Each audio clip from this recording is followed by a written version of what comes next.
और इस बीच एक बड़ी खबर आ रही है, उत्तर प्रदेश में इनकम टैक्स विभाग की बात करेंगे। रेड पूरी हो चुकी है, 6 जगहों पर एक साथ छापेमारी हुई है।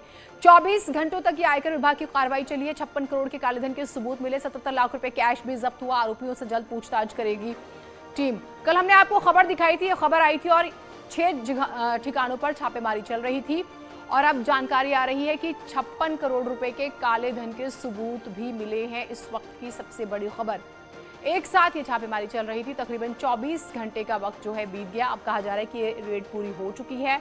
और मेरठ से कल खबर आई थी, एक प्लाईवुड कंपनी है जिसका न सिर्फ मेरठ में, न सिर्फ उत्तर प्रदेश बल्कि अलग अलग राज्यों में भी पूरा एक कारोबार है। हवाला का भी जिक्र हुआ था।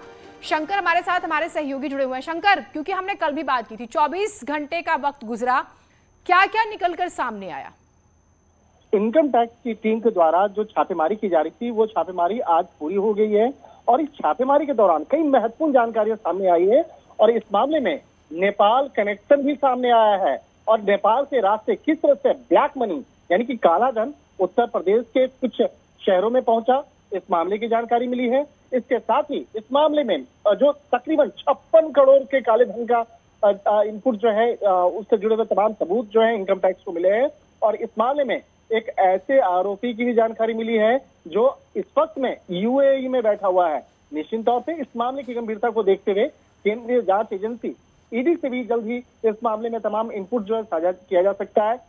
लेकिन जिस तरह से इनकम टैक्स की टीम इस मामले में तफ्तीश कर रही थी, तो पता चला कि कुछ राजनीतिक हस्तियों के साथ में जुड़े हुए इसका जो कनेक्शन है वो सामने आ रहा है। राजनीतिक हस्तियों के साथ में किस तरह से कनेक्शन है, किस तरह से काला धन का मसला हुआ और किस तरह से नेपाल के रास्ते ब्लैक मनी अर्जित की गई, यानी काला धन अर्जित किया गया, ये मामला अब इनकम टैक्स के रडार पर है। और इस मामले पर जब कल 6 लोकेशन पर छापेमारी की गई थी, जिसमें कि लखनऊ और बहराइच का भी इलाका है जहां पे कल छापेमारी की गई थी, तो इस मामले में काफी महत्वपूर्ण जानकारी इनकम टैक्स को मिली है। और छापेमारी के दौरान 77 लाख रुपया कैश जब्त किया गया। मैं फिर से बताना चाहूंगा, 77 लाख रुपया कैश जब्त किया गया और 56 करोड़ रुपए की जानकारी जो काले धन के तौर पर भी जानी जा रही है।